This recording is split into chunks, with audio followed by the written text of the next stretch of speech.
merci, merci au docteur Galis, à Michel Crogier, à Madame Bénémy, merci à tous les organisateurs, et merci à vous d'être présents. Je voudrais commencer cette intervention en vous soumettant un petit passage vidéo qui dure 1 minute 18 secondes et qui intéressera peut-être plus particulièrement encore le docteur Aïssa Midani, que j'ai écouté avec beaucoup d'intérêt ce matin, et qui va vous montrer un petit peu comment fonctionne une élection présidentielle en France. Puisque j'ai sur vous un avantage, peut-être un inconvénient, c'est que j'ai été candidat à l'élection présidentielle de 2017, que pour être candidat à l'élection présidentielle, il a fallu que j'obtienne plus de 500 parrainages de maires de France, de villages de France, et que tous les candidats, normalement, devraient être traités sur un pied d'égalité, puisque nous avons tous la même dignité, nous avons tous obtenu plus de 500 parrainages d'élus locaux qui considèrent que ces candidats ont la légitimité à se présenter à l'élection présidentielle parce qu'ils ont des choses intéressantes à dire et qui doivent être débattues. Et vous allez voir ce qui s'est passé, c'était le 12 avril 2017. En pleine campagne présidentielle, je suis invité le 12 avril 2017 sur France Info à débattre avec 4 journalistes. Et on apprend, je me lève, c'était à 8h du matin, là l'émission avait lieu vers 8h20 du matin pendant une dizaine de minutes, 30 minutes, et quand je me lève à 6h du matin, on apprend à la radio, j'apprends que le régime de Bachar el-Assad, puisqu'on l'appelle le régime de Bachar el-Assad a provoqué un nouveau gazage des populations dans une bourgade qui s'appelle Khan Cheikhoun. Moi j'entends ça en allant sur la radio. J'arrive à la radio et je trouve 4 journalistes qui exigent de moi que je condamne le gazage opéré par Bachar el-Assad à Khan Cheikhoun. Et vous allez voir que moi je réponds, mais écoutez, moi j'en sais rien. Je ne peux pas vous le dire, ça vient de sortir, je n'en sais rien, je voulais procéder à ce qui est quand même la quintessence de la civilisation occidentale, c'est-à-dire le doute méthodique. Et vous allez voir comment j'ai été traité par les 4 journalistes, qui tous les 4, là je ne sais pas, c'est un bref extrait, mais qui en fait me font un procès d'intention. Et vous allez voir aussi un petit détail, on va regarder ça ensemble, dans la présentation de cette petite émission. Voilà, par exemple de l'affaire syrienne. Là, on nous annonce d'un seul coup que Bachar el-Assad aurait gazé des enfants. Eh bien, moi je dis que nous n'en savons rien. Je dis que l'expérience antérieure nous donne, vous savez, le chat est chaud des grains au froid. Regardez ce qui s'est passé avec l'affaire des armes de destruction massive qui étaient prétendues être de Saddam Hussein. Non, oui, mais attendez. Il y avait des armes de destruction massive chez Saddam Hussein ou pas? Non, mais attendez, en 2003, je suis désolé. C'était pas plus chimique que chez Saddam Hussein ou pas? Eh bien écoutez, chez Bachar el-Assad, ce que je sais chez Bachar el-Assad, c'est qu'il y a eu l'affaire de la Ghouta, le massacre de la Ghouta en août 2013. Eh bien, le rapport très récent, 4 ans après, du MIT, c'est-à-dire l'institution la plus prestigieuse des États-Unis, a conclu que très probablement, en fait, ça donnait des zones rebelles. Je ne suis pas là pour défendre Bachar el-Assad, je suis là pour dire la vérité. Mais si, allez vous renseigner, allez vous renseigner. Mais je ne suis pas le journaliste, c'est vous qui devriez aller vous renseigner. Et par ailleurs, mais allez vous renseigner. Je suis persuadé, vous savez, qu'il n'y aura pas de suite à ça, parce que vous allez vous renseigner, vous allez découvrir que mes informations sont justes, et que d'un seul coup, tout le monde va se taire. Vous avez des informations, des doutes.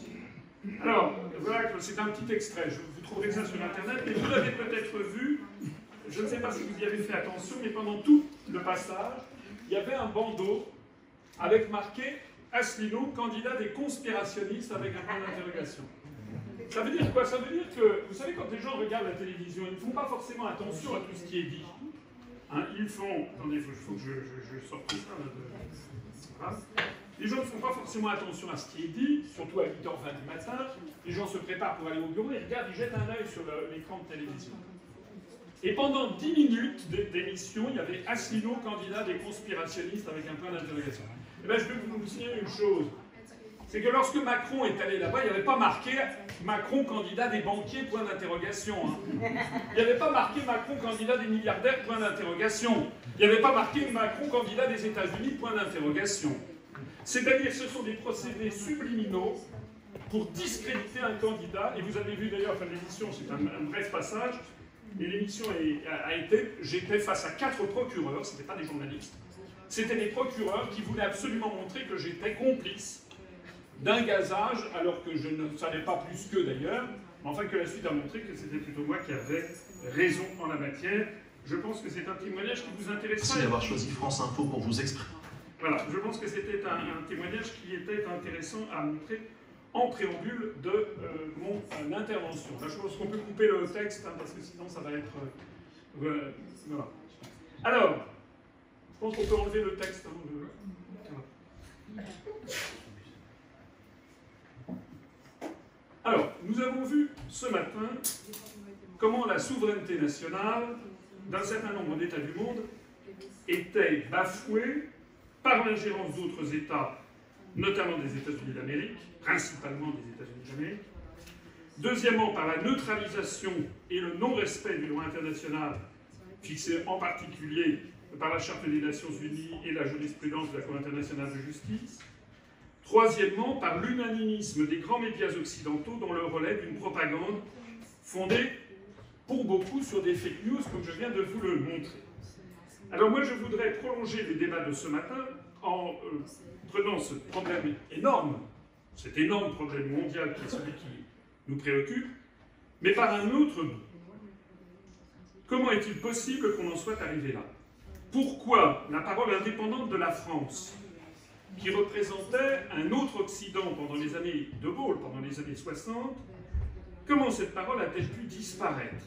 Comment se fait-il que Paris soit désormais quasiment systématiquement aligné sur Washington, comme sont aussi alignés d'ailleurs les diplomaties européennes, comme celle de Berlin, d'Europe, de quasiment tous les pays d'Europe. Je songe ici à une affaire, 2 affaires dont on n'a pas parlé ce matin, mais qui sont assez fascinantes, c'est l'affaire Skripal et l'affaire Navalny, où vous avez tous les pays d'Europe qui se rangent directement sur une position hostile à la Russie, sans avoir le moindre début de commencement de preuve, et n'importe qui raisonne de façon saine se dit qu'il est absolument incroyable que Vladimir Poutine ait donné une instruction de procéder à cette opération, parce qu'il n'avait que des coups à prendre. Et s'il voulait d'ailleurs se débarrasser de Navalny, il avait bien d'autres façons de procéder, et il n'avait certainement pas en tout cas intérêt à lui faire donner une dose non létale de poison et à l'envoyer ensuite se faire guérir en Allemagne. Toute cette histoire est rocambolesque et ne tient pas debout, mais il est un fait que tout l'Occident et les États-Unis trouvent matière à de nouvelles sanctions contre la Russie, avec derrière une affaire qui sent par ailleurs le gaz, vous savez, avec l'affaire Nord Stream 2. Alors, comment se fait-il donc qu'il y ait eu cette neutralisation des pays d'Europe, cet alignement général sur une espèce de camp qu'il faut appeler impérialiste occidental? Eh bien, je vous propose une explication. La souveraineté de la France, comme celle des autres pays d'Europe, en fait, a été kidnappée par un processus très ingénieux qui s'appelle la construction européenne. Sous couvert de faire la paix, sous couvert d'être plus fort parce qu'il y a un dicton qui dit « l'union fait la force », dont on peut, je montrerai que c'est l'inverse qui se passe sous certaines conditions, sous couvert de faire contrepoids aux États-Unis, c'est ce qu'on dit en France. Hein. C'est pas du tout ce qu'on dit dans d'autres pays. C'est pas du tout ce qu'on dit en Lituanie, en Lettonie. Hein. Mais en France, on vend le processus de construction européenne pour l'idée de faire contrepoids. Certains pensent qu'on va pouvoir bâtir une souveraineté européenne. Or, la réalité montre que ça fonctionne dans le sens inverse. C'est la raison pour laquelle je vais examiner avec vous, est-ce qu'il est possible d'avoir une souveraineté européenne? Le 26 septembre 2017, le président de la République française nouvellement élu, Emmanuel Macron, a prononcé un grand discours dans un amphithéâtre de la Sorbonne, à Paris. Ce discours a été présenté par les médias français comme une volonté de refonder l'Europe. Cet exposé était intitulé « Initiative pour l'Europe, discours pour une Europe souveraine ». Macron a présenté ce discours comme une sorte de feuille de route de ce qu'il faut faire pour parvenir à la souveraineté européenne. Il est donc intéressant d'examiner ce discours de près, tout en soulignant d'emblée que Macron a sorti cette feuille de route comme ça, de son chapeau tout seul, mettant ainsi les autres chefs d'État et de gouvernement de l'Union européenne devant le fait accompli. J'aime bien faire des analyses sémantiques de discours. Au cours de son discours, Emmanuel Macron a prononcé 24 fois, les mots souverain ou souveraineté, et a formulé 2 fois l'expression de souveraineté européenne, ce qui montre l'intérêt qu'il porte a priori à cette notion. Il a utilisé 46 fois l'expression « nous devons », 37 fois le verbe « doit », 20 fois l'expression « il faut », 1 fois le mot « devoir », c'est-à-dire 104 fois l'énoncé d'une admonestation, d'un avertissement, d'une critique, d'une désapprobation, d'une mise en garde, d'une exhortation ou d'une imploration.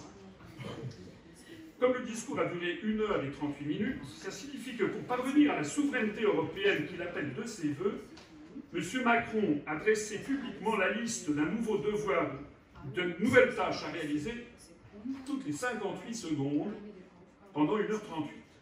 Ça fait beaucoup. En revanche, dans ce même discours, on trouve 0 fois les mots ou les expressions, la géopolitique, le droit international, ingérence, non-ingérence, impérialisme, où il y a la question que pensent les autres, que pensent les peuples. On trouve 0 fois les mots ou les expressions intérêts nationaux, élections nationales, démocratie nationale, identité nationale ou électeurs. On trouve 0 fois les mots ou les expressions tradition, obstacle, bilan, pragmatique, réaliste ou irréaliste. On trouve 0 fois les mots contradiction, contradictoire, possibilité ou impossibilité. Et on trouve 1 seule fois en 1h38 le mot impossible dans la phrase. À ceux qui disent que la tâche d'aboutir à la souveraineté européenne est impossible, je réponds, vous vous êtes habitués à la résignation, pas moi. Cette analyse sémantique est révélatrice. Elle montre que le discours d'1h38 de Macron de 2017, visant à refonder l'Europe et à promouvoir une souveraineté européenne, a formulé des obligations et des vœux pieux au rythme d'1 à la minute, n'a pas dit un mot de tous les obstacles qui ont empêché cette souveraineté européenne de se concrétiser depuis, excusez-moi, la bagatelle de 63 ans, depuis le 25 mars 1957, date du traité de Rome, et n'a pas dit un mot non plus des raisons pour lesquelles cette souveraineté européenne pourrait encore jouer les arlésiennes, c'est-à-dire pourrait encore ne jamais apparaître pendant des années. Le discours de la Sorbonne de Macron sur la souveraineté européenne est donc très exactement un discours de nature idéologique. C'est un discours clos, porteur d'une vision téléologique de l'histoire, messianique, qu'aucun événement, aucun bilan, ni aucun raisonnement ne saurait contredire. En gros, on n'a pas le droit d'être contre. On aura l'occasion d'y revenir. Si nous voulons mesurer la possibilité de bâtir concrètement une souveraineté européenne, puisque c'est le thème de mon intervention, nous devons sortir de ce brouillard idéologique et examiner très prosaïquement ce que sont advenues les propositions concrètes qu'avait faites Macron dans son discours il y a 3 ans. Je voudrais apporter ici d'abord une définition essentielle. En droit international, un État est dit souverain lorsqu'il répond à 4 critères. Premièrement, il est délimité par des frontières territoriales établies. Deuxièmement, à l'intérieur de ces frontières, ces lois s'appliquent à une population précise et permanente. Troisièmement, il est gouverné par des institutions qui lui permettent d'exercer une autorité et un pouvoir effectif. Et quatrièmement, il n'est subordonné à aucun autre État. Il est libre, souverain et indépendant. Alors maintenant, reprenons l'essentiel des propositions qui figuraient dans le discours de la Sorbonne de Macron de septembre 2017. Parmi de nombreuses propositions, j'en ai retenu 9, il y en avait d'autres, et j'en ai retenu les 9 principales, celles sur lesquelles on peut rassembler les autres. Première proposition, une défense européenne. Emmanuel Macron avait proposé la constitution d'une force commune d'intervention. Quel est le résultat 3 ans après?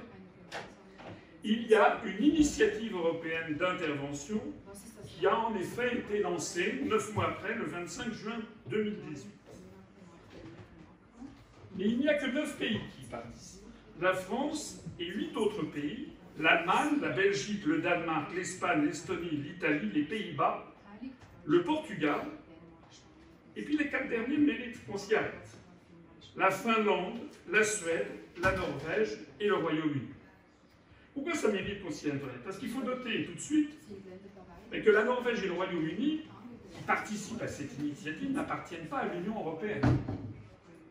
Et qu'à contrario, 20 États membres de l'Union européenne n'y participent pas. Donc, sauf à vouloir jouer sur la polysémie, la pluralité de sens du mot Europe, on ne saurait voir dans cette initiative de défense une Europe souveraine en matière de défense, puisque le périmètre de cette initiative est tout à fait différent de celui de l'Union européenne. Et je rappelle à l'instant même que l'un des critères d'un État souverain, c'est d'avoir un périmètre, d'avoir des frontières et une population déterminée. Donc là, on joue sur les mots, puisque c'est une défense européenne qui concerne des pays qui ne sont pas dans l'UE, et d'autres et beaucoup de pays qui sont dans l'UE qui ne font pas partie de cette initiative. J'ajoute au passage que la Finlande et la Suède, tout en faisant partie de l'Union européenne, ne sont pas dans l'OTAN, mais que leur gouvernement essaye, face à des populations récalcitrantes, de rentrer dans l'OTAN. Et donc c'est en fait un sas pour faire passer cette défense sous couvert de l'OTAN. Je rappelle que l'article 42 de l'Union européenne, du traité de l'Union européenne, impose que les pays membres de l'Union européenne prennent une politique étrangère de sécurité et de défense, la PESD, qui soit conforme, qui ne soit pas en contradiction avec les objectifs de l'OTAN. Donc cette initiative européenne que M. Macron a présentée comme une Europe souveraine, c'est le contraire même d'une Europe souveraine. C'est en fait une Europe dont le contour dépend de chaque action menée et qui est en réalité placée sous la tutelle de l'OTAN. La deuxième proposition de M. Macron est en matière d'immigration. Il avait proposé de créer, je le cite, un véritable office européen de l'asile qui accélère et harmonise nos procédures. Quel est le résultat 3 ans après? Le blocage est total, tant les différents États membres ont des politiques opposées vis-à-vis de l'immigration, à la fois du fait de leur position géographique. La Grèce ou l'Italie n'ont pas la même position géographique vis-à-vis des pays africains ou du Maghreb ou du Moyen-Orient que l'Irlande ou que la Finlande, mais c'est aussi en raison du poids qu'a pris cette question et de la réponse qu'ont apporté les électeurs dans chaque État. Non seulement l'Office européen de l'asile n'a pas vu le jour, mais une marche arrière significative, l'espace Schengen a été remis en cause. Plusieurs États de l'Union européenne rejettent ouvertement désormais le règlement de Dublin qui règle les questions de l'arrivée des migrants. On notera au passage que l'espace Schengen a toujours été refusé par des pays membres de l'Union européenne, naguère le Royaume-Uni, enfin qui n'est tout pas rentré d'ailleurs, mais qui est sorti de l'Union européenne, aujourd'hui l'Irlande, alors que cet espace Schengen inclut en revanche des pays qui ne sont pas membres de l'Union européenne, je pense notamment à l'Islande, la Norvège ou la Suisse. Donc comme pour l'initiative de défense, le périmètre de Schengen est disjoint de celui de l'Union européenne, et il est disjoint de celui de l'initiative de défense. Ce serait donc un abus de langage, une erreur de raisonnement d'y voir un attribut d'une souveraineté européenne, puisqu'encore une fois, ce ne sont pas les mêmes populations qui sont concernées, et ce ne sont pas les mêmes frontières. Troisième proposition de M. Macron, instituer une justice européenne en créant un parquet européen contre la criminalité organisée et le terrorisme pour faire face à, je le cite, l'international du terrorisme et mettre en œuvre, je le cite encore, l'Europe de la sécurité. Alors, M. Macron, en fait, se paraît un peu des plumes du pan, puisque ce projet de parquet européen avait été lancé par la Commission européenne depuis 2013, c'est-à-dire 4 ans auparavant. Comme il savait que l'affaire était en cours, il s'était dit, je vais mettre ça dans le paquet cadeau pour montrer quand les gens suivent mes recommandations. Quel est le résultat? 3 ans après, un parquet européen est en cours d'institution en effet et va voir le jour début novembre, quelques jours, quelques semaines. Mais ça constitue un triple échec pour Macron et pour la France. D'abord parce que les autres États membres ont refusé de voir ce parquet européen s'occuper de la criminalité organisée et du terrorisme. Et ils ont rejeté l'idée de M. Macron. En fait, ce parquet européen ne va s'intéresser aux transactions transfrontières en matière financière. C'est d'ailleurs ce dont s'occupent déjà d'autres organismes internationaux comme TRACFIN, par exemple. Deuxième raison, les parlementaires européens ont rejeté le candidat français, parce que Macron avait un candidat pour présider ce parti européen, alors même que ce candidat avait été choisi par le Conseil européen conformément au souhait de Paris. Enfin, le futur parquet a décidé de rejeter la langue française. C'est en anglais que seront diligentés les travaux. Je me permets de le souligner parce qu'à la Cour de justice de l'Union européenne, la langue française est utilisée notamment pour les délibérés. Donc dans cette nouvelle structure, on ne va pas parler de la langue française, mais ce qui est assez piquant en la matière, c'est qu'il n'y a que 22 des 27 États de l'Union européenne qui ont accepté d'entrer dans ce parquet européen, et il n'y a notamment pas l'Irlande. C'est-à-dire que les 22 États de ce nouveau parquet européen, il n'y en a aucun qui soit anglophone, puisque le Royaume-Uni est sorti par le Brexit. Donc nous avons affaire à une structure juridique dite européenne qui parle la langue du maître, la langue anglo-saxonne, alors qu'aucun des pays membres des 22 États membres n'est anglophone. J'ajoute que la proposition de Macron de souveraineté européenne était parfaitement hypocrite en la matière, puisque ce qu'il espérait, c'était la langue française, placer un Français à la tête de ce truc-là et faire de la lutte contre le terrorisme islamiste. Il a échoué sur tous les tableaux. S'il y a eu un triple échec, c'est que d'autres pays se sont mieux débrouillés que nous pour faire prévaloir leurs propres intérêts nationaux. Donc on voit bien qu'on est loin d'une vision de bisounours, comme on dit dans le français de notre époque, consensuel et sympathique d'une Europe souveraine, c'est en fait un combat de chien sur un os qui peut ronger. On notera, je l'ai dit, que 5 États de l'Union européenne ne participent pas à ce parquet européen.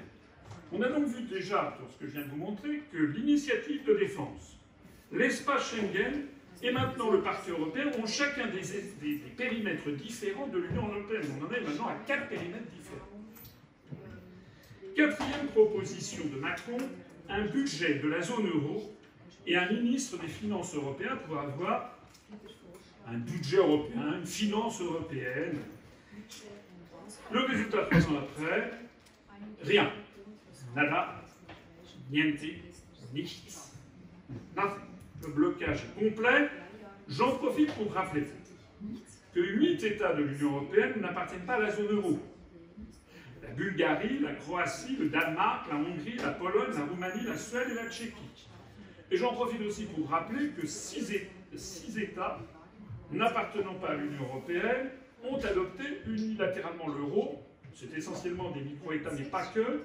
C'est Andorre, le Kosovo, Monaco, le Monténégro, Saint-Marin et le Vatican.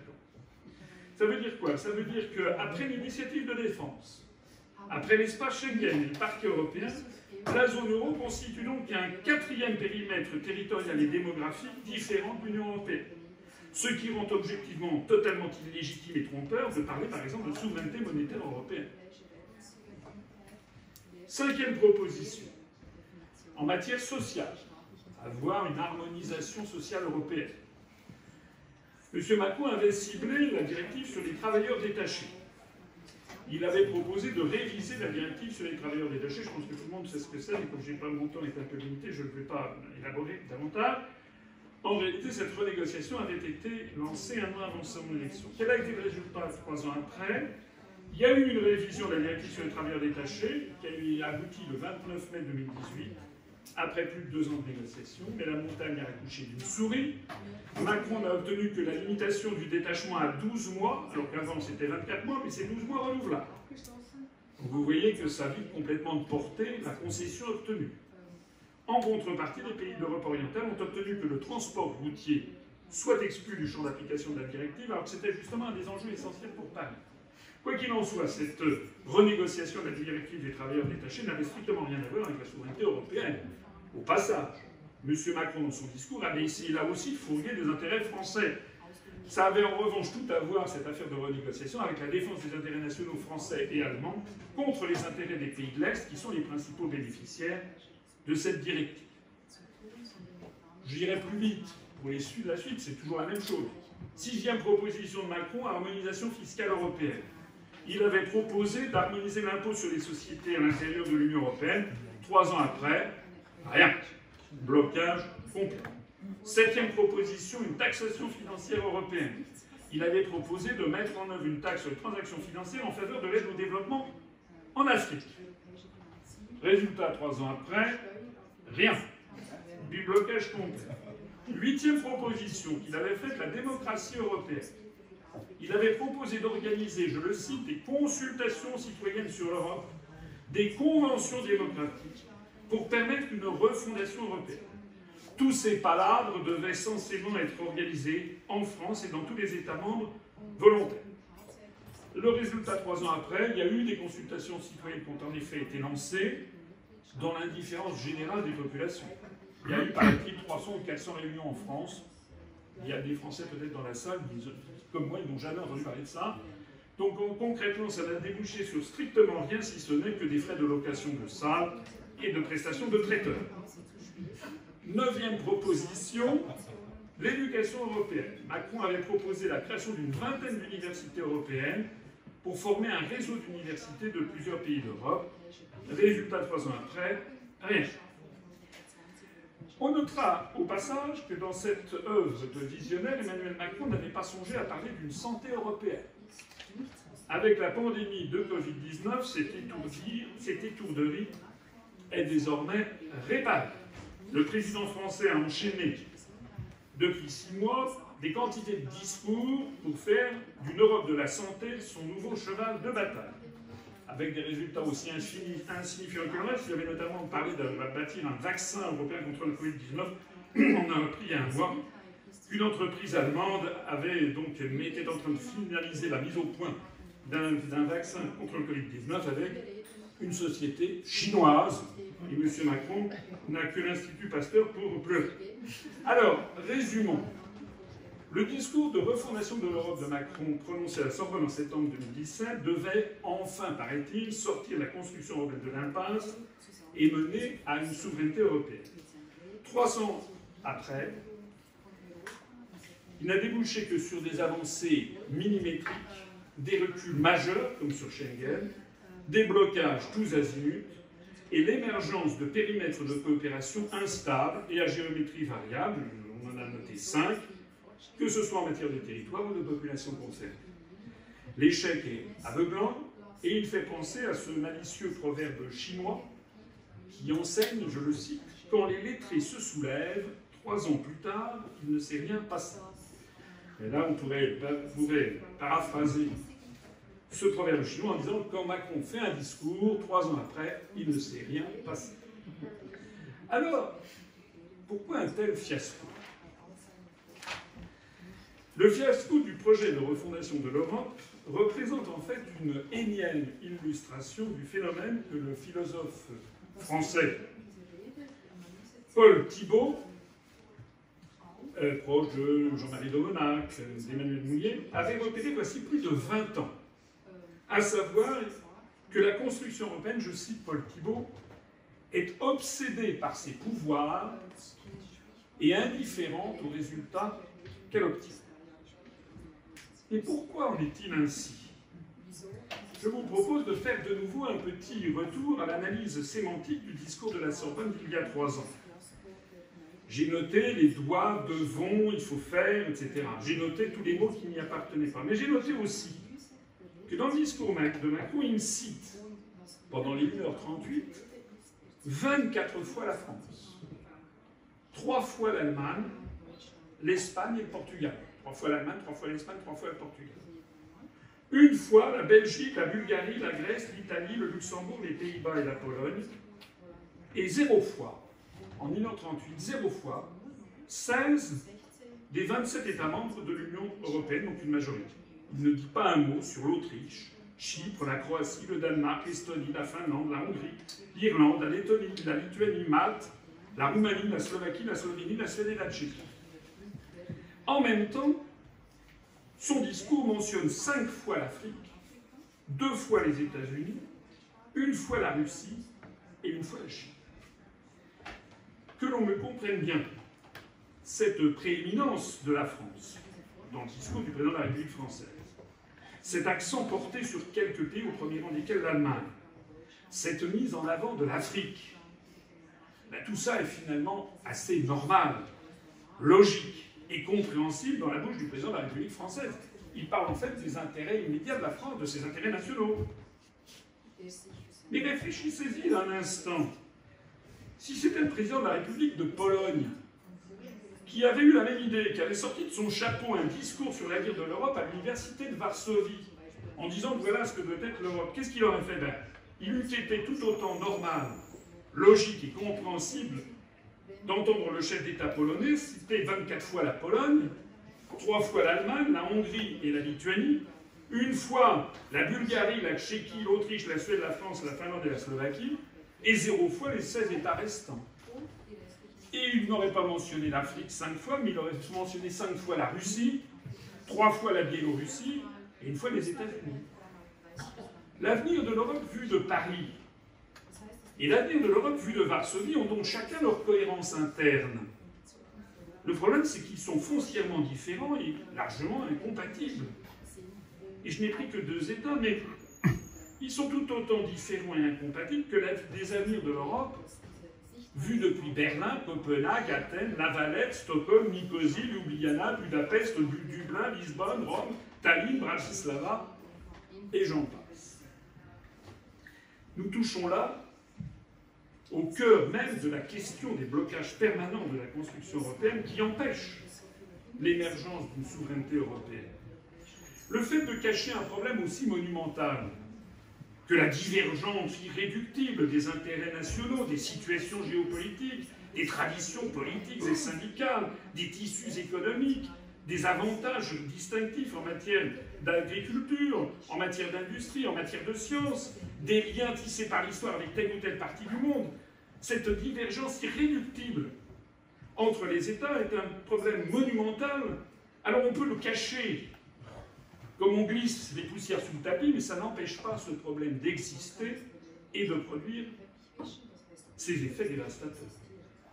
Je vais prendre 2 exemples. Dans son discours de 2017, il y a 3 ans, Macron n'a pas mentionné Malte, je le disais. Parce que vu de Paris, Malte, c'est un confetti, c'est 200 000 habitants. Bien sûr, officiellement, tout le monde s'en fiche de l'île de Malte. Et c'est à tort.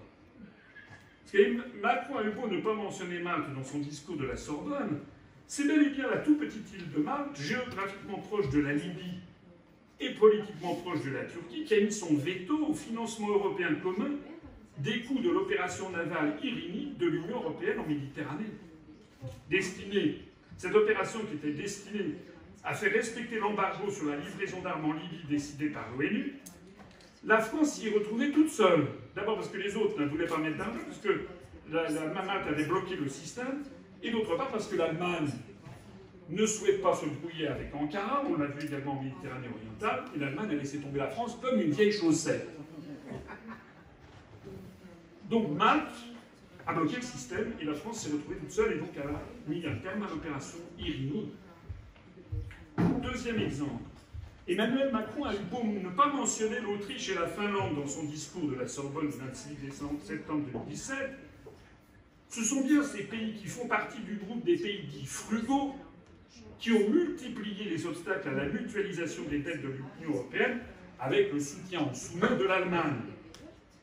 Ce sont eux qui ont transformé le prétendu moment hamiltonien, vous avez peut-être suivi ça, la presse française, c'est gargarisé du moment hamiltonien parce que on a dit ça y est, enfin il va y avoir des dettes communes à l'Union européenne, ce qui est totalement faux. Ce n'est pas des dettes communes à tous les pays, c'est une dette souscrite par la Commission européenne. Ça avait déjà eu lieu. Là, le montant est plus important. Le problème, c'est qu'il n'y a pas de mutualisation des dettes avec ce système. Il y a simplement la Commission européenne qui s'endette et des États qui continuent à avoir, de même qu'ils se répartissent les frais de la Commission européenne, mais ils rembourseront la dette de la Commission européenne.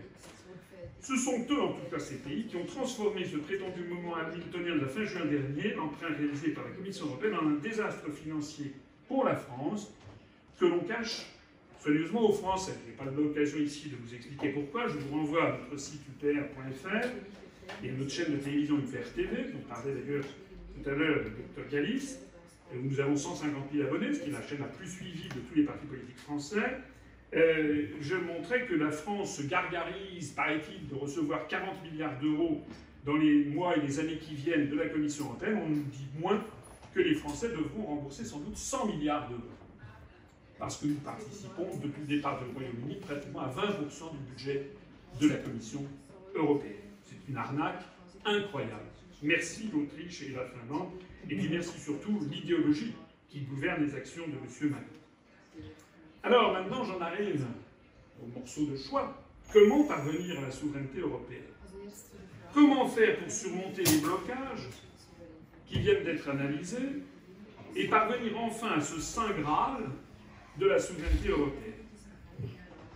Alors pour simplifier, j'ai repéré 4 façons de répondre à cette question qui engage, mine de rien, l'avenir de tout un continent, mais pas seulement l'avenir de tout un continent. Comme je le disais au début de mon intervention, c'est aussi, ça concerne le monde entier, puisque de cette souveraineté européenne dépend ou non, par exemple, la réponse de la France, la diplomatie française vis-à-vis du Moyen-Orient. Il y a 4 façons de répondre à cette question qui engage l'avenir de tout un continent et à laquelle il n'a toujours pas été trouvé de solution depuis 70 ans. 70 ans, c'est la déclaration Schuman de 1950. La première réponse à cette question, qui est aussi la plus fréquente, c'est tout simplement le déni et le refus de voir le problème. C'est en fait le cas le plus général. C'est en particulier la réaction qui prévaut dans tous les grands médias en Europe et en particulier en France. En France, tous les grands médias, et tous, toutes les radios, toutes les télévisions, tous les journaux, tous les magazines, sont tous pour la construction européenne. Ils chantent tous en chœur les vertus de l'Europe, sa prétendue puissance en devenir, ses prétendues valeurs démocratiques et pacifiques. Il n'y a pas, ce que l'on a constaté au Royaume-Uni au moment du référendum sur le Brexit, il y avait au moment de ce référendum un certain nombre de journaux, notamment le Daily Telegraph, mais aussi des tabloïds qui ont fait campagne pour le Brexit. Au Royaume-Uni, vous avez eu une tribune signée par 343 chefs d'entreprise qui ont appelé à voter pour le Brexit. Il y a un débat démocratique qui a eu lieu au Royaume-Uni. En France, c'est impossible, et j'en suis le témoignage vivant, puisque, étant le seul candidat sur 11 candidats qui proposait aux Français de sortir de l'Union européenne en 2017 pour la campagne présidentielle, d'abord j'ai eu droit à moins de 1% de temps de parole, alors que M. Macron a eu droit à 24%. Parce qu'après, il y a des Français qui me disent « Oui, mais les Français ont tranché, ils ont préféré Macron. » Oui, d'accord. Et comment les Français peuvent-ils voter pour quelqu'un qu'ils ne voient pas? Non seulement M. Macron a eu 24%, Mme Le Pen 20%, M. Mélenchon 18%, mais ce sont des gens, ça c'est ce que nous appelons nous la fausse opposition, puisque M. Mélenchon, Mme Le Pen, M. Dupont-Aignan, tous ces gens-là critiquent l'Europe, mais ne proposent jamais d'en sortir, ni de sortir de l'euro, ni de sortir de l'euro. En France donc, il n'y a pas de débat sur ces sujets. Par ailleurs, il taxe par principe de populisme, d'anachronisme, de complotisme, d'extrémisme tous les esprits libres qui constatent que les pays d'Europe s'enfoncent dans le désastre économique et social, dans l'appauvrissement général et dans la dictature politique, et qui essaient d'y trouver des explications et des solutions. Il y a une deuxième réponse qui est apportée au problème que j'ai mis sur la table, qui revient à éluder le problème, mais d'une façon moins indécente, un peu plus intellectuelle. C'est la réponse de tous ceux qui s'inspirent de la célèbre formule de Jean Cocteau dans Les Mariés de la Tour Eiffel, qui disait « Puisque ces mystères vous échappent, feignons d'en être les organisateurs. » C'est-à-dire, c'est un truc très français, c'est de prendre l'air suffisant de celui qui maîtrise quelque chose qu'il maîtrise. C'est en jouant sur ce registre finot que l'ancien président de la Commission européenne, Jacques Delors, avait décrit l'Europe en construction comme un objet politique non identifié, un ovni, en faisant référence aux ovnis mystérieux dont nul n'a jamais pu prouver l'existence. C'était dans un discours tenu à Luxembourg le 9 septembre 1985, il y a donc 35 ans. 15 ans après, dans un entretien paru dans le journal Le Monde du 18 janvier 2000, le même Jacques Delors annonça sans rire que l'Union européenne devait être, je le cite, une fédération d'États-nations. Un peu à la politique ce que le chaud-froid de volaille est à la gastronomie, c'est-à-dire un oxymore, une alliance de contraires. Comme la présentation des collections de haute couture avenue Montaigne pour la saison printemps-été,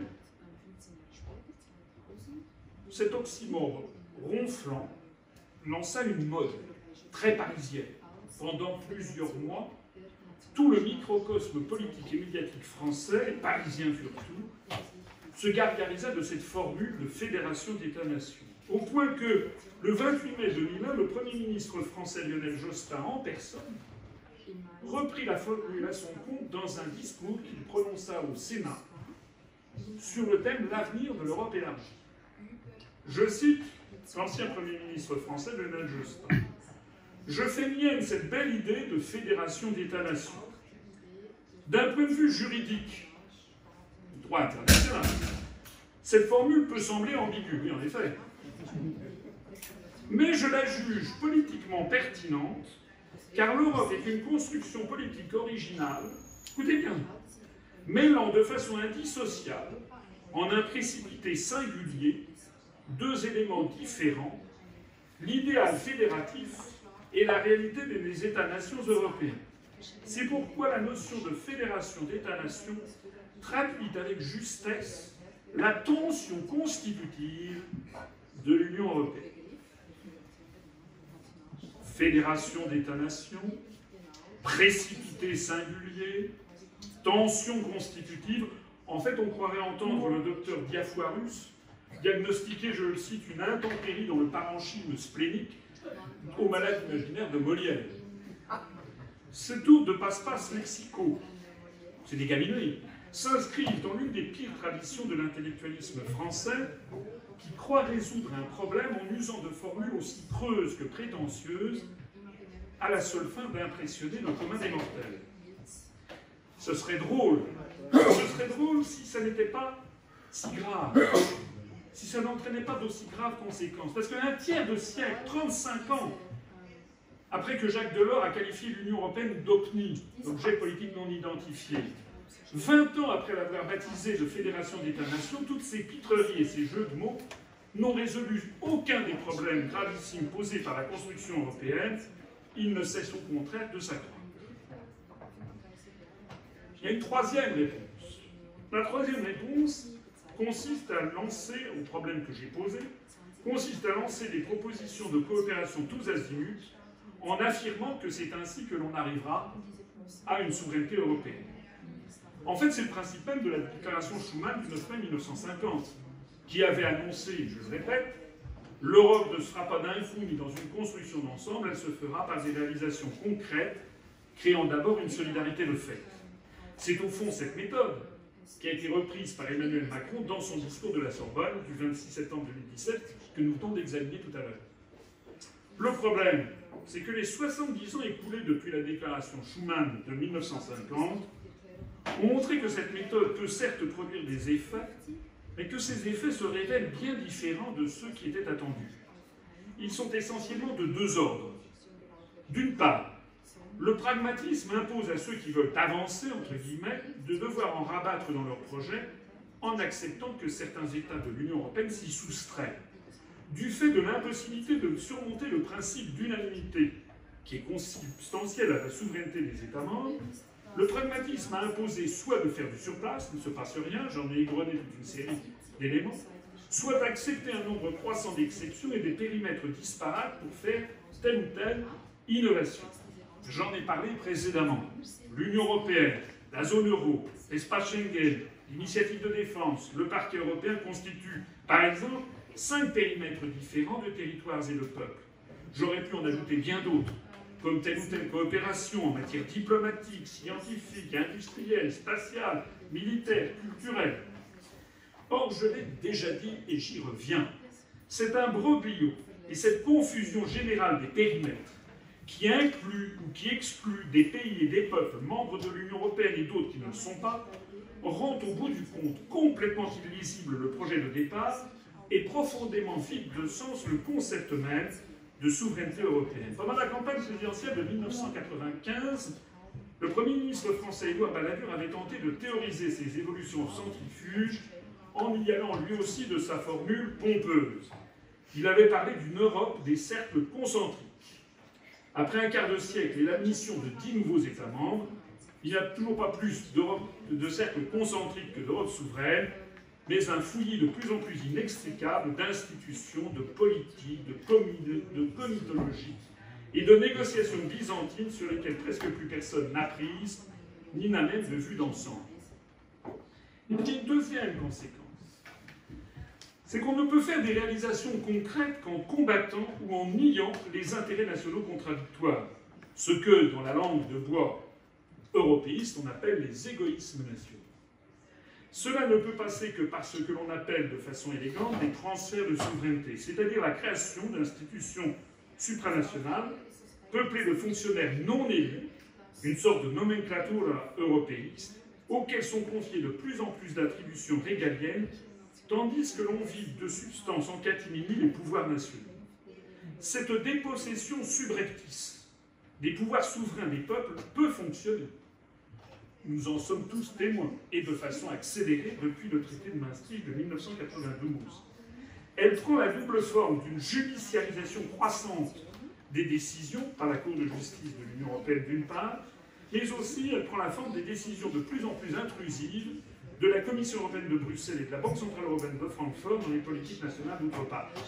L'un des principaux moyens de suggestion des États est celui des grandes orientations des politiques économiques, les GOPE, qui sont édictées chaque année pour chaque État par la Commission européenne en application de l'article 121 du traité sur le fonctionnement de l'Union européenne, le TFUE. Les dernières GOPE, les dernières grandes orientations des politiques économiques en date, imposent par exemple pour la France la réforme des retraites, le démantèlement de notre droit du travail ou la privatisation de nos services publics. Toutes ces décisions qui ont poussé des millions de Français à descendre dans la rue contre leurs gouvernements successifs, parce que malheureusement, la majorité de nos compatriotes, de mes compatriotes, tout le monde n'est pas français dans cette salle, ne comprennent pas bien d'où viennent les instructions. Ils se limitent aux pouvoirs nationaux. C'est le proverbe chinois, quand le doigt montre la lune, l'imbécile regarde le doigt. Beaucoup de Français, beaucoup de peuples d'Europe, d'ailleurs c'est fait pour ça, dédouanent mentalement l'Union européenne, tout est fait d'ailleurs pour le leur cacher, et s'attaquent à leur gouvernement. Et quand ils votent à droite, ou quand ils votent à gauche, ils ont en fait la même politique, puisque ce ne sont plus les gouvernements qui décident, ils en tirent la conclusion que toute la classe politique est vermoulue et pourrie, et donc il va falloir un grand coup de balai à tout ça, et l'abstention ne fait que se développer en atteignant des records absolument ahurissants. Les dernières élections législatives partielles qui ont eu lieu en France, on a atteint, dans certaines circonscriptions, il y avait 80%, 82% d'abstention. Le problème, c'est que cette dépossession n'a qu'un temps. Car si les peuples sont parfois longs à la comprendre, comme on dit en français, sont parfois un peu longs à comprendre ce qui se passe, toute l'histoire du monde nous enseigne qu'ils finissent un jour ou l'autre par se rendre compte qu'ils ont été placés dans la servitude et ils finissent par comprendre qui les y a placés. Puis, ils se révoltent en conséquence. Et nous en sommes, je crois, parvenus à ce stade de la prise de conscience dans un certain nombre de pays de l'Union européenne, pour ne pas dire dans tous. Seuls les idéologues enfermés dans leur aveuglement se refusent à voir que le processus même de construction européenne est désormais perçu comme frappé d'illégitimité démocratique par de plus en plus de peuples en Europe. Lorsque les électeurs auront compris que les institutions européennes ne peuvent pas être démocratiques, c'est pas qu'elles doivent être démocratisées, c'est qu'elles ne peuvent pas l'être. Parce que la démocratie, c'est un mot grec, demos, kratos, le pouvoir, kratos du peuple, demos. Pour qu'il y ait démocratie, il faut qu'il y ait un peuple, il faut qu'il y ait un démos. Or, il n'existe pas de peuple européen. Ça n'existe pas, de démos européen. On peut toujours dire que ça existe, c'est pas pour ça que ça existe. De la même façon que chaque peuple a ses intérêts nationaux légitimes et hérités de l'histoire et de sa géographie. Et bien lorsque les peuples d'Europe auront compris que les institutions européennes ne peuvent pas être démocratiques, ils finiront par en conclure, comme les électeurs britanniques, que l'ensemble de la construction européenne est irréformable, que c'est le concept de départ qui est faux, et qu'il n'y a pas d'autre solution que d'en sortir. Enfin, je terminerai cette présentation par la quatrième réponse qui est apportée au problème posé, qui consiste à prendre la pose de l'historien philosophe en se disant que l'avènement d'une Europe souveraine est inéluctable, qu'elle correspond au sens de l'histoire, on vous a déjà fait le coup, rappelez-vous, d'autres idéologies, ou qu'il faut simplement lui laisser le temps. C'est au fond la vision qui avait déjà été développée par Victor Hugo dans son célèbre discours sur les États-Unis d'Europe, prononcé au Congrès de la paix de 1849, dans lequel il affirmait « Un jour viendra où vous, France, vous, Russie, vous, Italie, vous, Angleterre, vous, Allemagne, vous, toutes nations du continent, sans perdre vos qualités distinctes et votre glorieuse individualité, vous vous fondrez étroitement dans une unité supérieure et vous constituerez la fraternité européenne, absolument comme la Normandie, la Bretagne, la Bourgogne, la Lorraine, l'Alsace se sont fondus dans la France. » C'est un argument que j'ai entendu à satiété par les gens qui me disent « Mais oui, vous êtes trop exigeants, ça ne fait que 60 ans que ça dure, il faut attendre beaucoup plus longtemps. » J'imagine qu'en Suisse, certains esprits favorables à l'adhésion de leur pays à l'Union européenne, je sais qu'ils existent, doivent développer le même type d'idée en soulignant que la Confédération helvétique est apparue avec le pacte du 1er août 1291 entre les trois premiers cantons, qu'il a donc fallu des siècles pour en arriver au pays actuel et qu'il faut donc être patient avec la construction européenne. Le problème de ce raisonnement, qui est un raisonnement par analogie, c'est que ces constructions politiques étatiques comme la France ou la Suisse se sont construites au fil des siècles et pratiquement toujours, très généralement du moins, sous l'effet de guerre, sous l'effet d'épisodes de violence fondatrices. Or, nous ne sommes plus dans l'enfance du monde.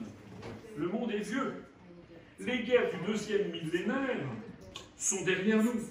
L'époque en est à des guerres qui n'en ont pas l'apparence, on en a parlé tout à l'heure, et notamment le Dr Galis l'avait présenté en préambule. L'époque est à la dissolution des frontières et des appartenances nationales sous l'effet d'une mondialisation libérale que de plus en plus de peuples rejettent par ailleurs, mais ça c'est un autre débat, on en parlera peut-être une autre fois. À notre époque, la fin des guerres territoriales, l'immédiateté des communications et des voyages à travers la planète, l'intrication mondiale des intérêts et des flux commerciaux, les phénomènes migratoires qui font que, nolens volens, que cela plaise ou pas, la France est de plus en plus indissociablement liée aux pays du Maghreb et d'Afrique noire francophone, de même que l'Angleterre est de plus en plus au sous-continent indien, ou que l'Allemagne de plus en plus au monde turcophone. L'absence de tout patriotisme pour une entité dite européenne. Qui veut mourir pour la Commission de Bruxelles? D'ailleurs, une construction aux contours flous et mutants, j'en ai parlé, tout ceci rend complètement illusoire et inapproprié le raisonnement par analogie avec la construction des États-nations qui se sont opérés au cours du deuxième millénaire. Il a fallu plus de 1000 ans pour bâtir la France. Vous me permettrez de conclure ma longue communication, trop longue, par une référence et une citation. Ma référence est celle du manuel de stratégie chinoise des 36 stratagèmes qui date de l'époque Ming. Parce que Mao Tse-tung avait interdit la publication, qui a été republiée depuis une trentaine d'années. Et l'un de ces 36 stratagèmes consiste dans le stratagème des chaînes. En gros, ce stratagème nous explique que la meilleure façon de neutraliser les adversaires potentiels est de les forcer à s'unir contre vents et marées, contre toute logique, afin qu'ils se ligotent dans des chaînes autobloquantes. Toute la stratégie de Washington depuis la fin de la Seconde Guerre mondiale vis-à-vis du continent européen est ici résumée. C'est Washington qui n'a pas arrêté de pousser à l'élargissement, puisque le discours de George W. Bush à l'Université de Varsovie en 2001 en fournit l'exemple. Gabriel Galis a rappelé tout à l'heure que les pays de l'Est ont dû entrer d'abord dans l'OTAN, puis dans l'Union européenne. Ça, c'était les États-Unis qui en avaient décidé. Et les États-Unis ont bien compris que plus il y aura d'États membres dans l'Union européenne, plus l'autoblocage est permanent. C'est d'ailleurs ce que l'on pense. Les intérêts sont tellement opposés, il y a l'unanimité, on n'arrive à rien. Donc l'union ne fait pas la force, l'union fait le rien, l'anéantissement. Et c'est ainsi que s'explique notamment la disparition de la France comme sujet de la diplomatie mondiale. Elle est devenue maintenant un objet. D'ailleurs, la France est méprisée désormais dans le monde entier, a fortiori, et là je fais un peu de politique, par la personnalité de notre chef d'État contemporain. C'est la quintessence de la construction européenne dont je rappelle qu'elle fut lancée sous les auspices, contrairement à ce qu'on croit dans les chaumières, ce qu'on explique aux Français. C'est pas Jean Monnet et Robert Schuman qui ont lancé la construction européenne. Robert Schuman, dont je rappelle au passage d'ailleurs qu'il a été dans le premier gouvernement Pétain, en 1940. Enfin bref, c'est qu'il a été menacé d'indignité nationale à la Libération, parce qu'il s'est fricoté avec les Allemands. Cette affaire a été lancée au tournant des années 49 et 50 sous les auspices de Dean Acheson et du département d'État américain. C'est l'État qui avait rédigé la déclaration Schuman. Ça, c'était ma référence, le stratagème des chaînes. Et ma citation, qui va dans le sens inverse, ce sera celle de Charles de Gaulle.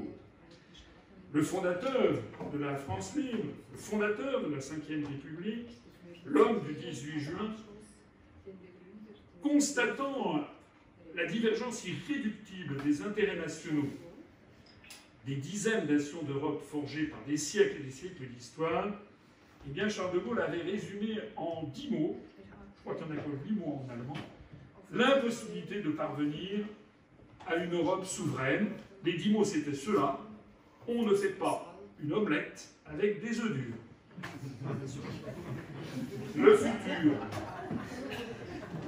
Le futur va nous enseigner qui sera le plus fort entre le stratagème des chaînes et l'impossibilité d'une omelette faite avec des œufs durs. Je vous remercie de votre attention.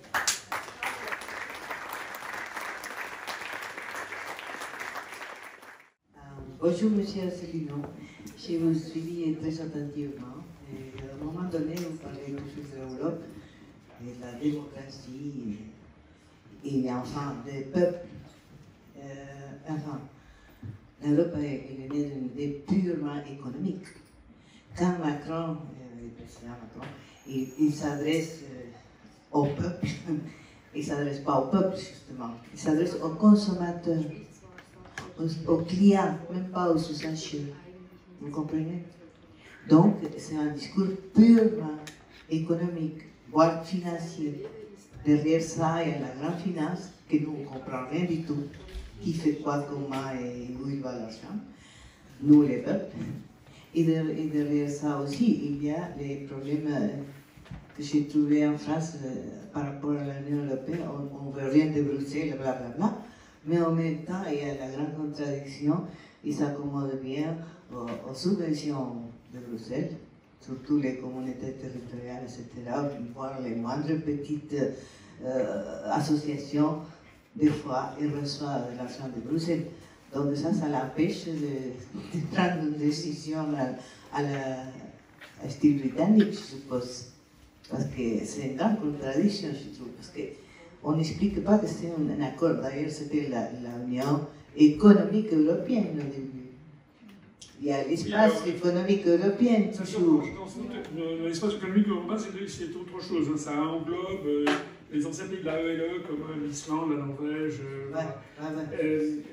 Vous avez raison, dans votre question, il y a notamment l'idée des subventions européennes. Je me permets de le rappeler, même si un grand secret est entretenu là-dessus, qu'il n'y a pas de subventions européennes. Il y a des versements faits par l'Europe à partir d'argent versé par les États. Comme disait De Gaulle, l'Europe, ça n'est jamais que les fonctionnaires et l'argent que les États ont mis dedans. Parce que les 60 et quelques bâtiments qui existent au Berlaymont à la Commission européenne ne produisent rien que de la paperasserie. Il y a 7000 ou je ne sais pas combien fonctionnaires. Donc ce qu'il faut bien comprendre, c'est que l'Europe fonctionne comme un cœur, comme une pompe aspirante et refoulante, non pas de sang mais d'argent. Et ce qu'il faut bien comprendre, c'est que l'argent que versent les États, l'Union européenne, la Commission ne reverse pas à chaque État ce que chaque État a versé, sinon il ne servirait à rien. Donc les États versent tous de l'argent.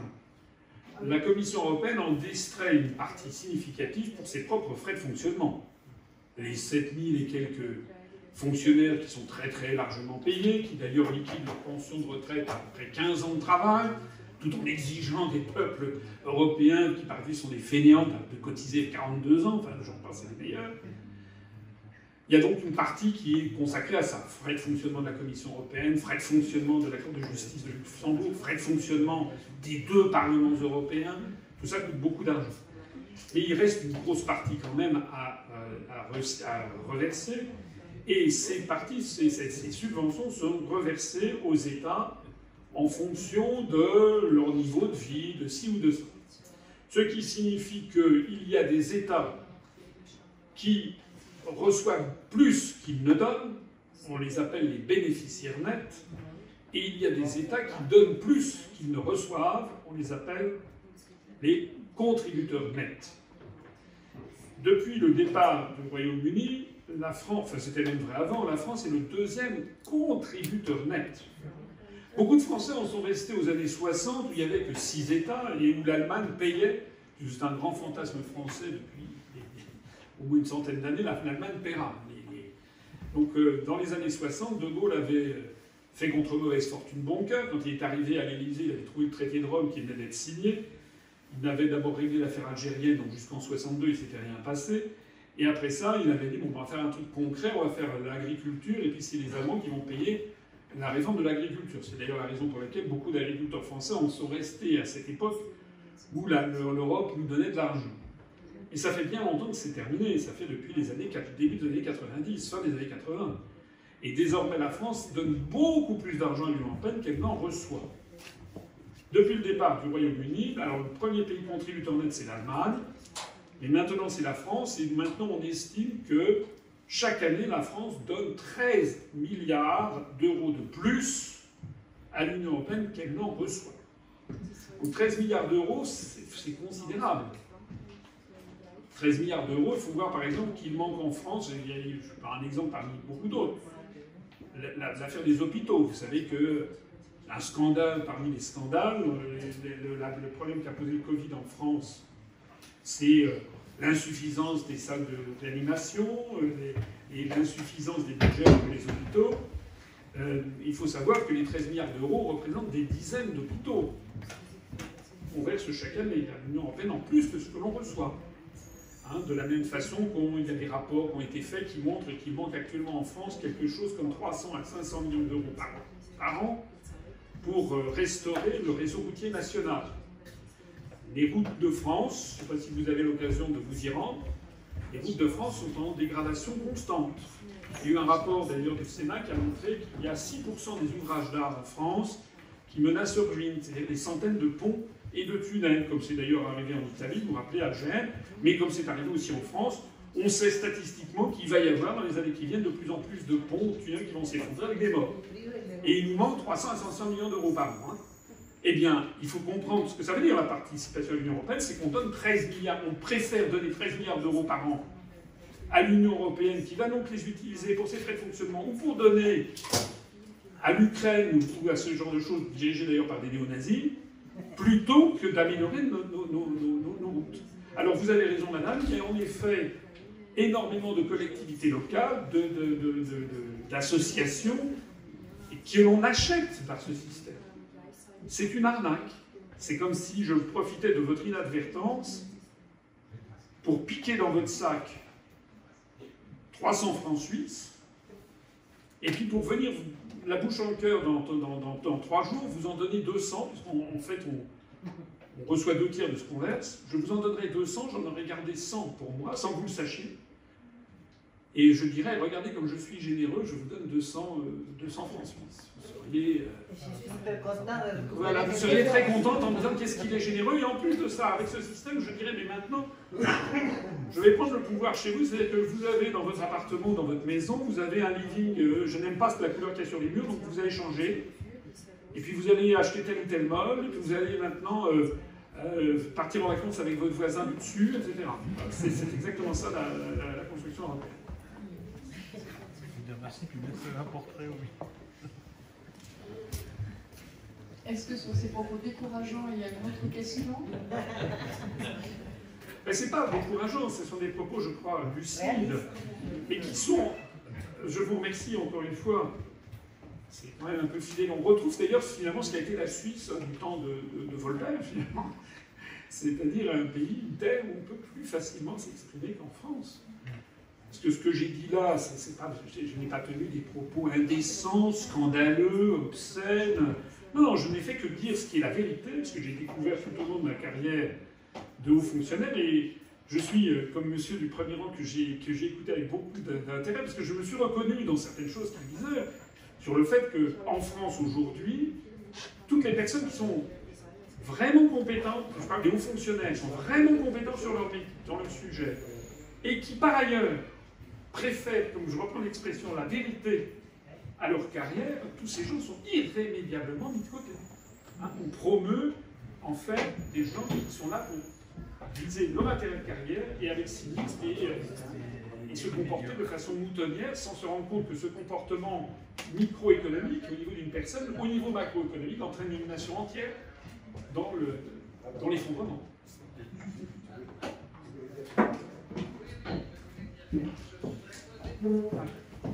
Une question de Rex Armidani. Voilà. Alors. Vas-y, c'est bon comme ça. Oui, d'accord. Bonjour, d'abord merci pour votre exposé intéressant, très intéressant.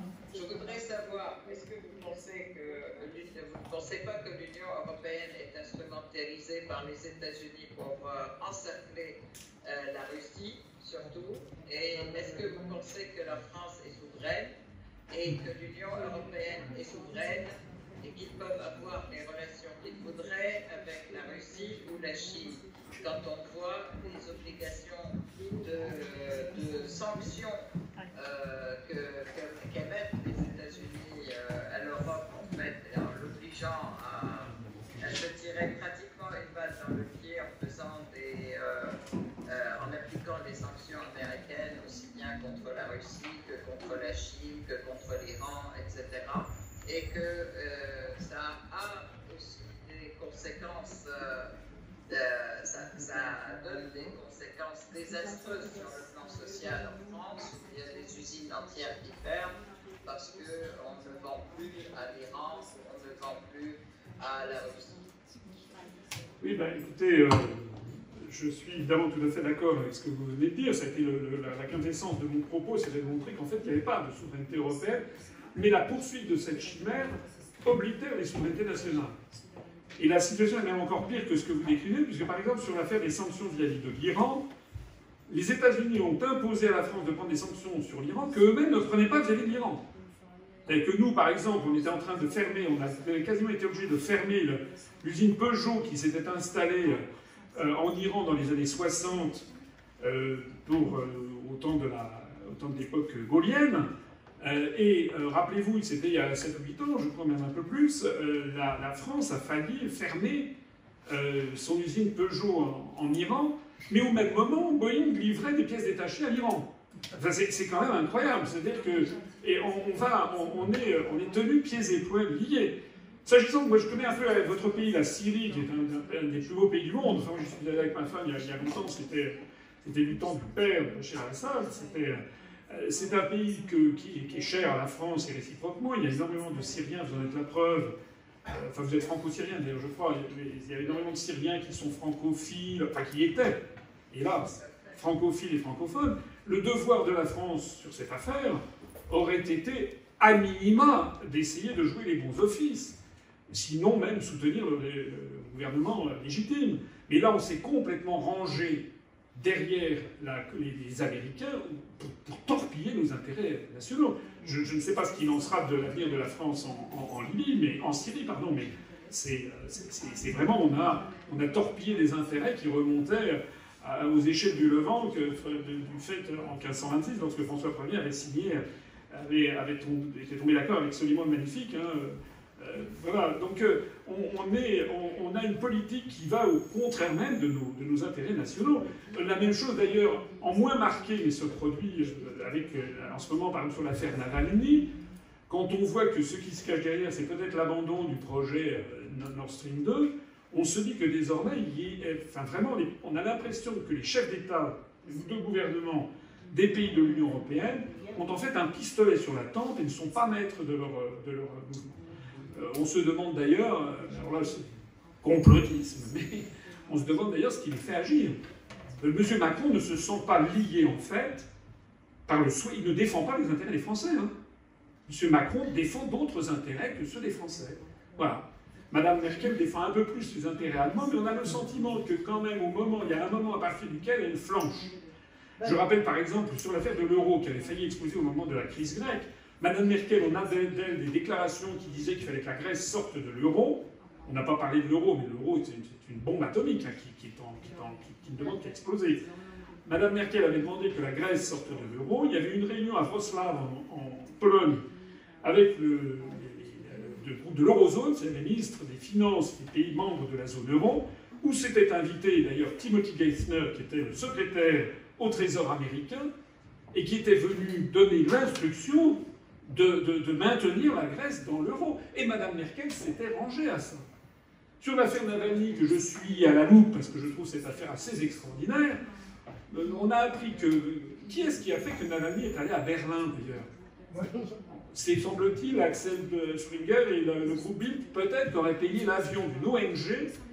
Allez vous documenter sur l'ONG qui est allée chercher M. Navalny dans la ville de Tomsk. D'ailleurs, je vous rappelle au passage que pour aller chercher quelqu'un en Russie, il faut déposer des plans de vol, il faut avoir des visas pour entrer sur le territoire russe, il faut que les autorités russes aient donné leur accord pour emmener un citoyen russe en dehors du pays. Donc ça veut dire que les Russes ont donné leur accord à tout ça.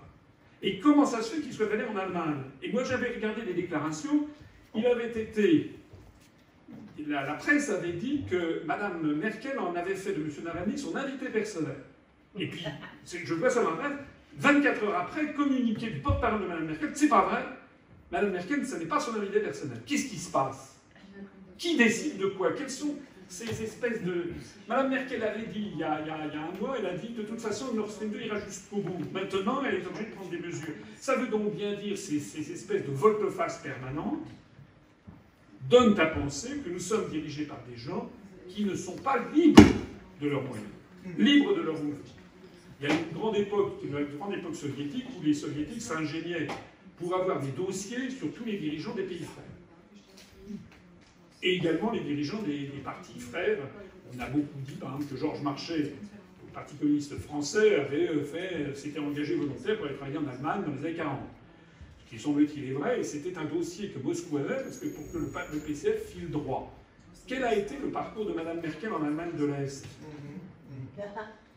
Quel est le parcours de M. Macron? Qui a financé sa campagne électorale? C'est ça la question. Et là, la prochaine campagne présidentielle française, il faut bien comprendre que nous avons affaire à une oligarchie qui n'a peut-être pas, je ne sais pas, peut-être pas décidé encore de qui elle va faire élire à la présidence de la République française. Peut-être Macron, mais peut-être que finalement, ils vont peut-être pointer vers le bas. Il y a une dizaine d'autres personnes qui peuvent succéder à Macron. Et il suffit, par le système des médias qui sont complètement vermoulus, que vous ayez tous les médias qui disent d'un seul coup c'est formidable, et puis les gens le trouveront formidable. On peut très bien nous faire le coup, moi j'avais pris de Paris, je ne sais pas si ça va se réaliser, mais par exemple de Madame Christine Lagarde. Ah bah écoutez, c'est comme ça qu'on manipule les opinions publiques. Hein. Une femme. Alors là vous avez des sondages, on va voir Madame Michu à Carpentras. Qu'est-ce que vous pensez? Est-ce que vous pensez qu'une femme pourrait être présidente de la République française? Ah ben oui, je ne vois pas pourquoi. Les sujets de fond sont complètement mis de côté, et on fixe l'attention de l'opinion des gens sur des détails. On s'en fout que ce soit un homme ou une femme sur la tête de l'Élysée. L'important, c'est quelle est sa politique. Et non. Et puis, vous pouvez avoir une orchestration médiatique. Elle a été à la tête du FMI, elle a séduit les Américains, elle a sauvé l'euro. Vous pouvez avoir une orchestration comme ça. On peut faire élire n'importe qui. En revanche, si quelqu'un comme moi, les candidats, ça a été le cas, alors là, complotiste, conspirationniste, extrémiste, vous soutenez Bachar el-Assad, finalement vous êtes favorable au gazage des enfants. Voilà, c'est comme ça que j'ai été accueilli.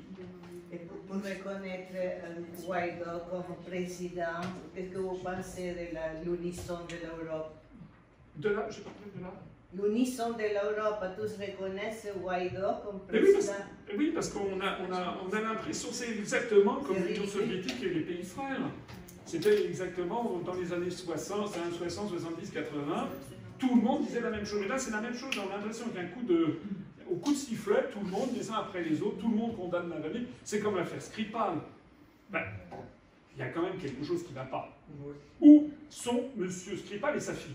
Comment se fait-il qu'aucun média, aucun journaliste ne soit parti à la recherche où est-ce qu'ils sont passés? Alors que je rappelle que c'est la plus grave crise qu'il y ait eu entre l'Ouest et la Russie depuis la fin de la guerre froide. Au motif de cette affaire Skripal, prétendument empoisonnée par du Novichok, alors que le Novichok, en fait, c'est des gaz qu'on mélange au dernier moment et ça peut tuer un régiment entier. Là, on en avait mis des vieux rossignols sur un banc public, je ne sais pas ce qui s'est passé. Enfin, en tout cas, ils sont pas morts.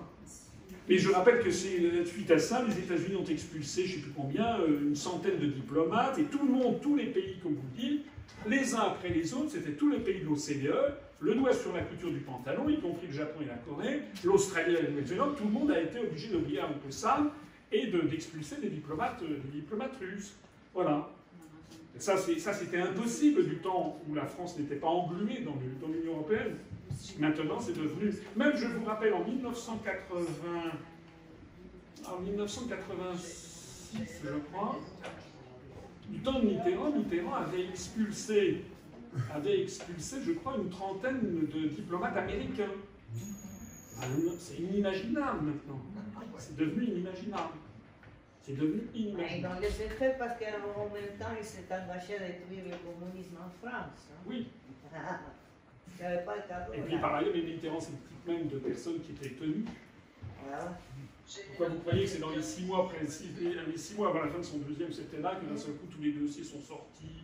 La Francis numéro 2202, comment dirais-je, sa double vie, etc. Vous avez sorti à la fin. Merci beaucoup. Bref, une note historique et une question. Attends, une seconde. Vas-y, Alfred.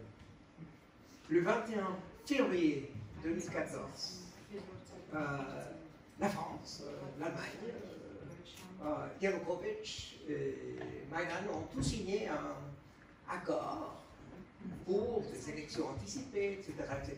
Le lendemain, Yanukovych a dû partir parce que sinon il serait mort. Et cet accord, qui a été signé aussi par la France, était complètement oublié, jamais mentionné dans la presse. Et j'aimerais bien avoir votre opinion sur les révolutions soi-disant des couleurs. Et si par hasard, ce qui se passe aujourd'hui à Minsk est aussi une révolution des couleurs comme à Maïdan 2014. Je crois que chacun peut avoir son avis. Moi, je suis... alors, ce que je pense, c'est que les Américains sont derrière, mais qu'ils profitent toujours d'une insatisfaction sociale. C'est vrai que, sans doute, le pouvoir de Loukachenko, ça fait maintenant, je ne sais plus combien de temps qu'il est au pouvoir, mais comme tout pouvoir, ça s'use, et donc je pense qu'il y a maintenant une opposition plus structurée contre Loukachenko. Mais on voit bien qu'il s'agit d'un jeu, exactement celui de Zbigniew Brzezinski dans le grand échiquier, c'est-à-dire qu'il s'agit d'arracher à l'influence russe l'Ukraine, la Crimée, la Biélorussie. Sauf que les Biélorusses sont tout à fait, c'est pas du tout la même chose que les Ukrainiens. En Biélorussie, c'est un pays beaucoup plus petit d'abord et qui est beaucoup plus tourné vers la Russie, alors que l'Ukraine est un pays très divisé entre l'Ouest et l'Est. L'Ouest qui regarde vers l'Ouest et l'Est qui regarde vers la Russie. Mais il y a eu, à mon avis, une instrumentalisation des événements en Biélorussie. Et quand je dis ça, je ne veux pas soutenir nécessairement le gouvernement de Loukachenko, mais moi je suis, comme vous, moi j'ai été d'une génération où on devait respecter le droit international. Le droit international, on respecte la souveraineté des États, et on ne doit pas faire d'ingérence dans les affaires intérieures des États, parce que c'est actuellement, on est revenu au droit de la jungle, en fait. Voilà, c'est le plus fort qui gagne. Et ça n'est pas tolérable. Et c'est sûr que c'est de la même façon, c'est pas nouveau. Hein. Les événements de mai 68 en France, il y a beaucoup à dire. Parce que vous savez que, comme à l'époque en France, il y avait le monopole des ondes en France, il y a eu toute une série, dans les années 50 et du XXe siècle, 50 et 60, il y a eu des chaînes de radio. À l'époque, il n'y avait pas Internet, hein, les télévisions étaient encore un peu embryonnaires, des chaînes de radio qui s'étaient créées tout autour de la France, sur financement américain, Europe 1 en Allemagne, RTL au Luxembourg, Radio Monte Carlo à Monaco, Radio Andorre, devenu Sud Radio à Andorre, et qui diffusaient des informations, et qui notamment, Europe 1 au moment de mai 68, a eu un rôle pour jeter de l'huile sur le feu qui était tout à fait considérable. Donc c'était, moi, l'interprétation que j'en ai, mais là c'est aux historiens d'en parler, je pense que mai 68 en France, le fait que De Gaulle, le pouvoir de De Gaulle a vacillé, c'était en fait la première révolution de couleur. C'était exactement ça. Voilà. Entièrement d'accord Ah, elle veut dire un mot, Aïssa.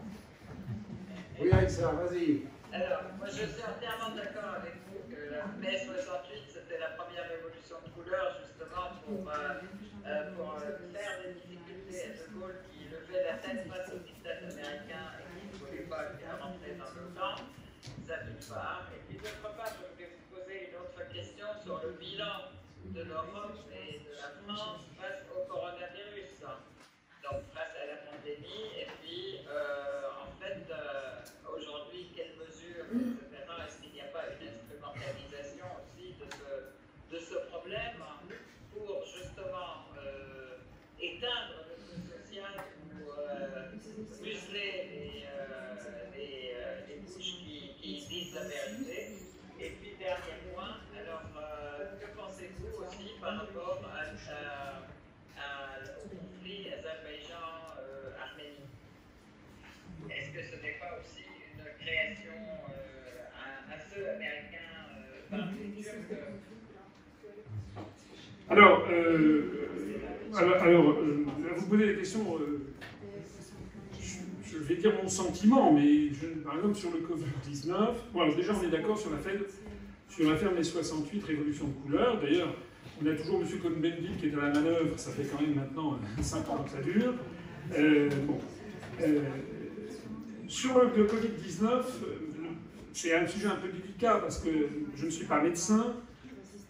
Et par ailleurs, ce qui est en jeu au bout du compte, c'est éventuellement des décès, des morts. Donc ça force un petit peu tout le monde à être un peu prudent. Cela étant, moi je suis quand même frappé par la désorganisation complète qu'il y a eu en France, par le deux poids deux mesures dans le traitement de l'information. Par exemple, la diabolisation du traitement par l'hydroxychloroquine et l'azithromycine. Alors, vous savez, ça a été la continue d'ailleurs, hein, la polémique avec le professeur Raoult d'un côté, et puis et pas seulement, hein, il y a quand même un certain nombre de professeurs qui l'ont rejoint, et puis les autres. On a d'un seul coup diabolisé un traitement, bon, il est peut-être inefficace, mais enfin, c'est quand même un truc qui a été pris par des milliards de gens depuis 70 ans. Quiconque est allé en Afrique a pris de l'hydroxychloroquine, hein, de la Kénie, ou de la... je pense que je suis allé en Afrique, ou dans des pays impalidés, tout le monde prenait ça, les forces françaises en Afrique prennent ça, bon, des millions et des millions de gens prennent ça, d'un seul coup, ce médicament a été considéré comme quelque chose d'extraordinairement dangereux. Et au même moment, on nous a promu le Remdesivir du laboratoire Gilead, qui est un laboratoire américain qui, de notoriété publique, n'a quasiment aucun effet, en tout cas dont les effets néfastes sont considérables. Je vois que la Commission européenne a acheté, sans qu'il y ait de débat sur ce Remdesivir, la Commission européenne vient encore de racheter pour des dizaines de millions d'euros de ce produit qui finalement ne sert à rien, dans le meilleur des cas. Je vois aussi qu'il y a en France une atmosphère qui est de plus en plus délétère sur ces questions. Moi, quand j'étais petit, mes parents m'avaient emmené en Suisse. La Suisse, c'était un pays, oui, alors là, c'était super propre, etc. Les gens étaient très, très disciplinés. Là, quand je suis arrivé, je me dis, finalement, les Suisses sont moins disciplinés que ce qu'on a transformé les Français. Là, dans cette salle, il y a quand même la moitié des gens qui n'ont pas de masque, mais à Paris, maintenant, partout, les gens sont terrorisés, on porte des masques, les gens sortent plus de chez eux. Vous sortez de chez vous, on vous donne une amende de 135 € si vous n'avez pas de masque. Pour quelqu'un qui est au minimum, le RSA, le minimum social, qui est de 580 €, ça fait 24%, ça fait une semaine de salaire si vous sortez dans la rue sans masque. Pour quelqu'un qui est au SMIC, ça fait quand même 11% de son salaire. Ce sont des choses... Et là aussi, il n'y a pas de débat possible. C'est-à-dire que quelqu'un qui met en cause, qui dit, et il y a quand même des spécialistes, il n'y a pas que le professeur Raoult, des gens qui disent mais on n'a jamais vu de deuxième vague, ou s'il y a une deuxième vague, ça sera beaucoup moins important, c'est quasiment une nouvelle affaire Dreyfus. C'est-à-dire que vous n'avez pas le droit, ça déchire les familles, vous n'avez pas, on diabolise un discours. Et moi je suis inquiet pour ce qui se passe, parce que je trouve que il y a quelque chose qui est très inquiétant en France, comme pas seulement en France, mais dans les pays occidentaux, c'est qu'on a l'impression qu'il y a un effet cliquet où on s'attaque aux libertés publiques à chaque fois et on ne revient jamais en arrière. Il y a eu des attentats épouvantables à Paris en 2015, attentats islamistes, etc. Il y a eu donc la création d'une espèce d'état d'urgence, suspension de toute une série de libertés publiques. Il n'y a plus d'attentats islamistes, ou à peu près plus. On n'est pas revenu en arrière. Là, il y a eu l'affaire vous savez, l'article du fameux magazine de Lancet, qui s'est d'ailleurs couvert de ridicule et qui a perdu une partie de sa notoriété mondiale, avec ils ont publié un article contre l'hydroxychloroquine, vous vous rappelez. C'est un article qui était un faux grossier, enfin, n'importe qui pouvait le voir. Il suffisait de regarder, moi je ne suis pas médecin, mais j'avais regardé le truc. Et ils disaient, voilà, ils avaient classé des tests qu'ils avaient fait pour la France, ils avaient classé avec les Caucasians, les Blacks, c'est interdit en France. Donc comment est-ce qu'ils avaient pu faire un truc qui est interdit en France, les statistiques ethniques? Donc c'était forcément un faux. Ça s'est révélé être un faux. Mais je rappelle que suite à la publication de cet article dans The Lancet, le gouvernement et M. Véran, le ministre de la Santé, a interdit en France la prescription d'hydroxychloroquine. Une semaine après, le Lancet a été obligé de retirer l'article en disant on s'est trompé, etc. Mais l'interdiction de la hydroxychloroquine n'a pas été levée. Et maintenant, je vois que cette affaire de masques et de suspension des libertés publiques, on nous annonce maintenant qu'on en reprend au moins jusqu'au mois d'avril prochain. Donc tout ceci, on a l'impression, moi je ne reconnais plus la France. Hein. Il y a de plus en plus maintenant les gens ont peur, les gens se referment sur leur sphère privée, et je ne sais pas où tout ceci va. En tout cas, ce qui est sûr, c'est que si ça n'a pas été recherché, c'est en tout cas une très bonne chose pour ceux qui veulent faire taire la contestation sociale en France. C'est-à-dire que maintenant, il n'y a plus de gilets jaunes, il n'y a plus rien, et tout le monde est obligé de porter sa muselière et de sortir comme ça pendant une... Sur le deuxième point, sur l'affaire Azerbaïdjan-Arménie, ça pose le problème plus généralement votre question du rôle de la Turquie. La Turquie, qui là-dedans joue son rôle personnel, il me semble, hein, quand même, on a, je crois, un retour, une espèce de néo-ottomanisme avec Erdogan, Erdogan, par exemple, qui a fait construire à Istanbul, il y a une immense mosquée qui a été construite, hein, récente, toute moderne, qui est la plus grande mosquée de Turquie. Et Erdogan s'inscrit ainsi dans les pas de tous les grands sultans ottomans.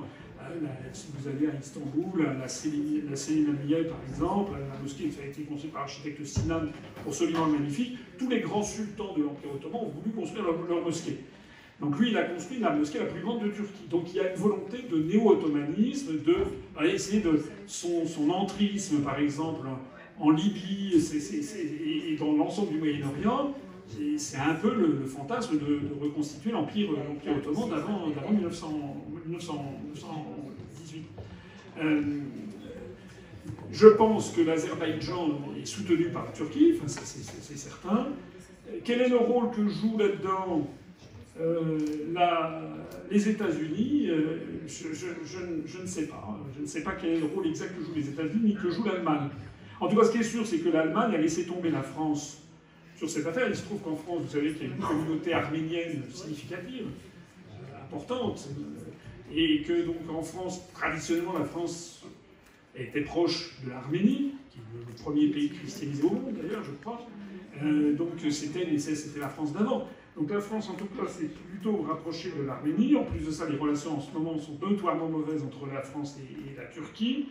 Mais on voit bien que l'Allemagne, là-dedans, il n'y a aucune solidarité, il n'y a aucune politique étrangère de sécurité et de défense. D'ailleurs, au passage, ça fait penser, c'est une illustration complémentaire à ce que je disais tout à l'heure. Je vous rappelle que c'est en 2018 que Macron est allé signer avec Mme Merkel un traité d'Aix-la-Chapelle, un nouveau traité pour prononcer à l'occasion du 50e anniversaire du traité de l'Élysée, enfin pas 50e, c'était pas 50e, c'était en 1963. Enfin, Macron a voulu faire un nouveau traité de l'Élysée. Le traité de l'Élysée de 63, entre De Gaulle et Adenauer, c'était la France qui était puissante.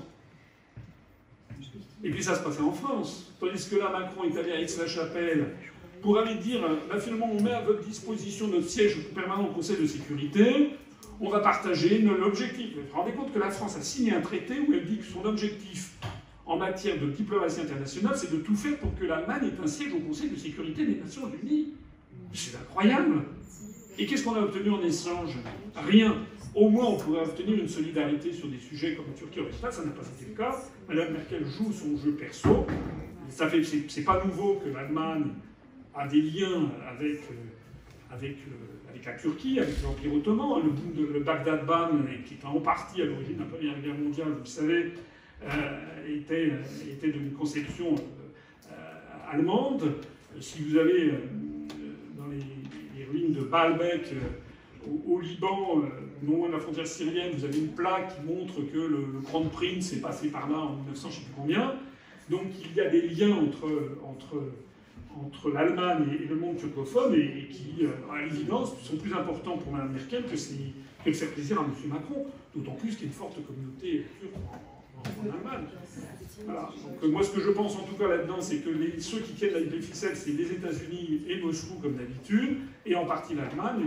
Malheureusement, la France, elle pèse plus grand-chose dans la matière.